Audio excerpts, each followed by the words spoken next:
So, welcome back. Today we are going to finish Chapter 2 in Primitive Mythology by Joseph Campbell.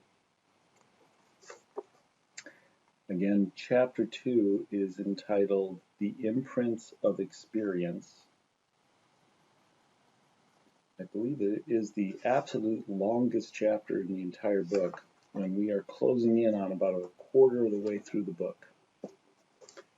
So, let's get started with finishing Chapter 2. However, there is an important difficulty to be noted before we commit ourselves to any general psychological interpretation of the mythological symbolism of King Death. For as any seasoned anthropologist can readily show, neither the imprints of experience nor the images associated with the mystery of death are universal. Leo Frobenius was the first, I believe, to point out that two contrasting attitudes towards death appear among the primitive peoples of the world. Among the hunting tribes, whose lifestyle is based on the art of killing, who live in a world of animals that kill and are killed and hardly know the organic experience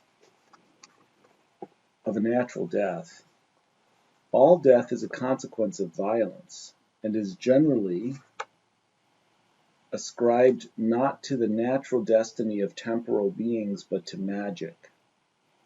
Magic is employed both to defend against it and to deliver it to others, and the dead themselves are regarded as dangerous spirits resenting their dispatch to the other world, and now seeking revenge for their miserable state on those still alive. Indeed, as Frobenius formulates the attitude, the power exercised by the living individual for good, the dead exercises for evil. So that the better he was, the worse he will become, and the mightier he was in life, the greater must be the restraining weight of bonds and stones upon his corpse. In short, the better and stronger the living, the more dangerous his ghost. Frobenius gives a considerable series of examples from Africa and antiquity of corpses bound in ropes, bandages, or nets to keep their ghosts from roaming, with the orifices of their bodies stopped to keep the ghosts inside, buried under heaps of stones to keep them down, or simply tossed to the wolves and hyenas with the hope that they will be consumed that very night. Among the Australian Aranda, according to the detailed account of Spencer and Gillen, the village where a death has occurred is burned to the ground. The person's name is never mentioned. A number of painful and awkward ordeals are imposed on the widow and nearest relatives to ensure that the dead man shall regard himself as properly mourned, and finally, a dance and wild commotion of shouting, ground beating, and mutual mayhem is enacted by the relatives on the grave itself, so that the deceased may know that he must not come back in such a way as to frighten people any more. Though he may still watch over his friends if he likes, visit them gently in dreams, and guard them from evil. We may say that in a cultural atmosphere of this sort, death is interpreted as terminal, as far as the relationship of the deceased to his society is concerned, and its mystery is in a sense denied and defied, feared yet challenged, never having been assimilated either psychologically or philosophically. Old age then leads to an attitude of resistance, and to a pattern of thought and feeling that may be called that of the plucky old warrior fighting to the end. For the planting folk of the fertile steppes and tropical jungles, on the other hand, death is a natural phase of life, comparable to the moment of the planting of the seed for rebirth. As an example of the attitude, we may take the composite picture presented by Frobenius of the sort of burial and reliquary rites that he observed everywhere among the horticulturalists of South and East Africa. When an old kinsman of the Sib dies, a cry of joy immediately fills the air. A banquet is arranged, during which the men and women discuss the qualities of the deceased, tell stories of his life, and speak with sorrow of the ills of old age to which he was subject in his last years. Somewhere in the neighborhood, preferably in a shady grove, a hollow has been dug in the earth covered with a stone. It is now opened, and there lie the bones of earlier times. These are pushed aside to make room for the new arrival. The corpse is carefully bedded in a particular posture, facing a certain way, and left to itself then for a certain season, with the grave again closed. But when time enough has passed for the flesh to have decayed, the old men of the Sib open the chamber again, climb down, take up the skull, and carry it to the surface and into the farmstead, where it is cleaned, painted red, and after being hospitably served with grain and beer, placed in a special place, along with the crania of other relatives. From now on, no spring will pass when the dead will not participate in the offerings of the planting time, no fall when he will not partake of the offerings of thanks brought in at the harvest. And in fact, always before the planting commences and before the wealth of the harvest is enjoyed by the living. Moreover, the silent old fellow participates in everything that happens in the farmstead. If a leopard fells a woman, a farm boy is bitten by a snake, a plague strikes, or the blessing of rain is withheld in some way,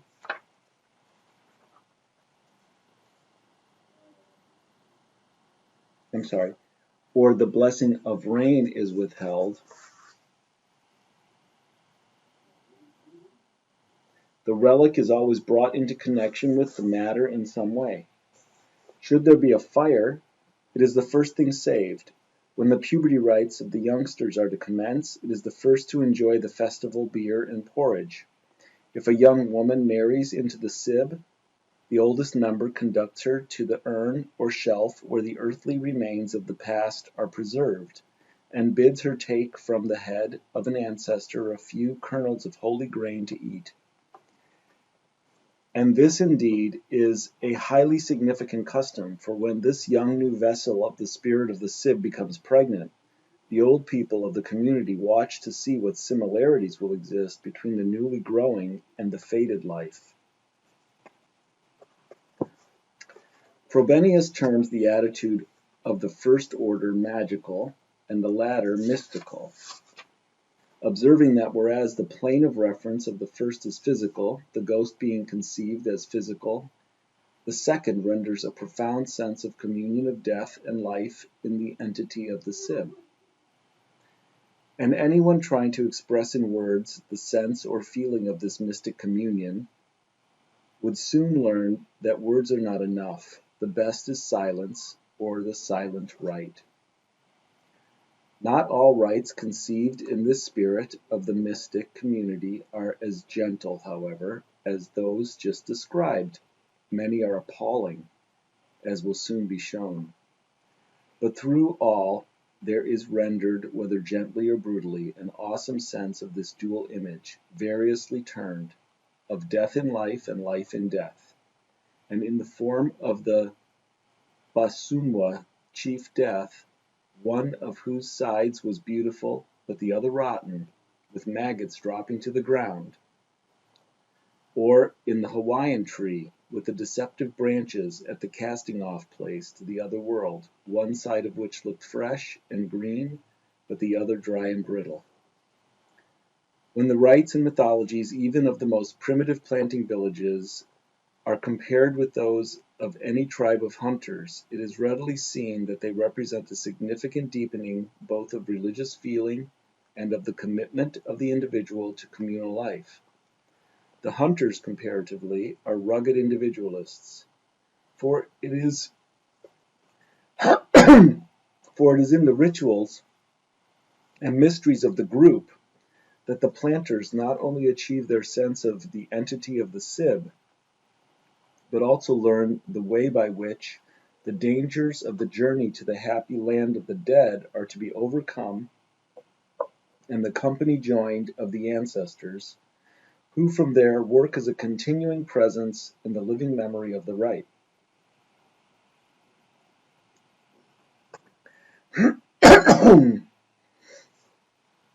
The living and the dead are thus, so to say, the matched hemispheres, light and dark, of a single sphere, which is being itself. And the mystery or wonder of this being is the final reference of such symbols as those just seen in the great chief and the paradoxical tree.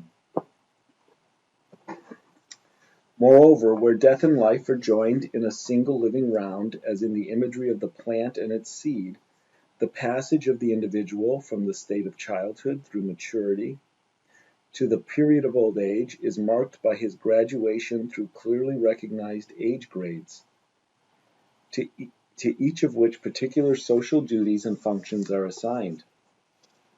Among the natives of Molecula, for example, where, as already noted, the soul at the entrance to the underworld is challenged by a spirit to complete the design of a labyrinth, which the individual during his life was taught in the rites of his society, 5 age grades are recognized for the male. These are 1. The male child, 2. The young man, 3. The middle-aged man, 4. The old man, gray-headed, and 5. The very old man, white-headed. These grades, furthermore, continue after death, the ghost remaining in the age grade attained during life. And only the old or the very old man is able to proceed to the end of the journey, the ultimate land of the dead, which, like the paradise of the Hawaiian chiefs, is on the summit of a great volcano. There the dead dance every night among the flames, whereas men of the younger age grades, not having completed the course of their initiation into the mystery of death through life, remain in the entrance cave, in which, as we have seen, there is a tree that has to be climbed, much as the casting-off places of Hawaii.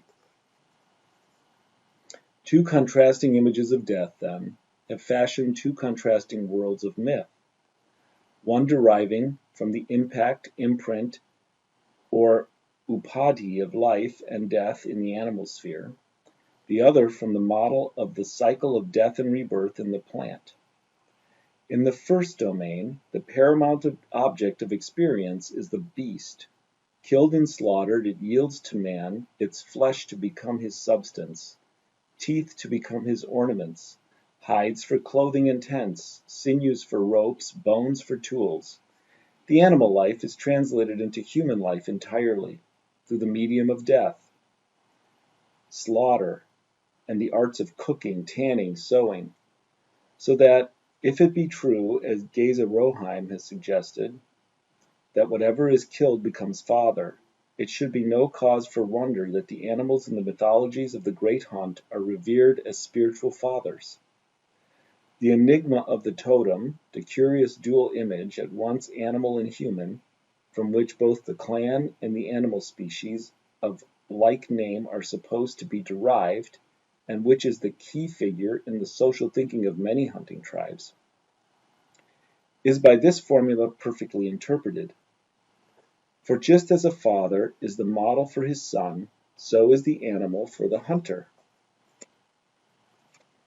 And in the way, perhaps, of a wonderful game, Zynga, or perhaps rather of seizure, Frobenius, the whole world of man becomes linked to the world of the animal to an extent that for people whose world picture, like our own, cleaves to the model of the plant, is very difficult to conceive.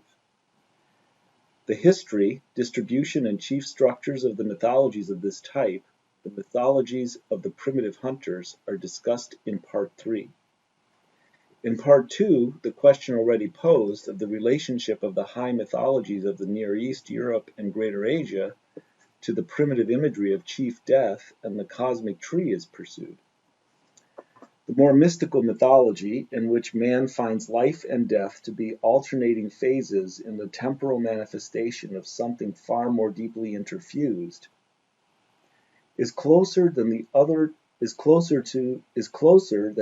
to our own. Yet the two may be of equal age, or at least as far into the well of the past as the flicker of our little candle of science can reach. Signs of the two are to be seen. And so, what shall be said now of Bastian's psychological theory of the elementary and ethnic ideas? Can it be argued that two such contradictory mythologies could have stemmed from a single psychological inheritance?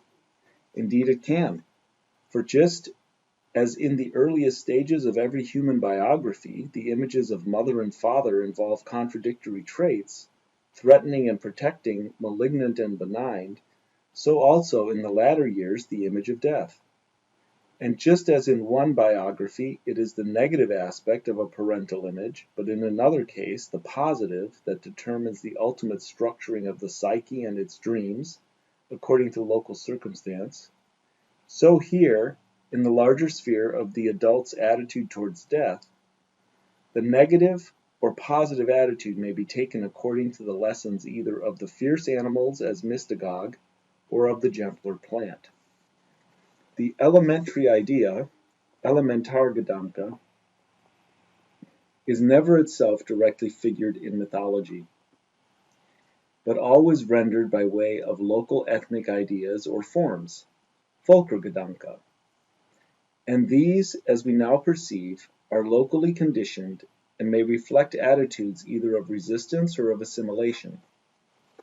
The imagery of myth, therefore, can never be a direct presentation of the total secret of the human species, but only the function of an attitude, the reflex of a stance, a life pose, a way of playing the game. And where the rules or forms of such play are abandoned, mythology dissolves, and with mythology, life. Well, thanks for joining me today. We're now finished with Chapter 2 and Part 1 as we finish that. And next time, we're going to start Chapter 3 and Part 2. Part 2 is called The Mythology of the Primitive Planters. So we're going to talk about the planters, planting cultures that Campbell was just talking about. And Chapter 3 is titled The Culture Province of the High Civilizations. So that should be a lot of fun. Thanks again for joining me, and have a good day.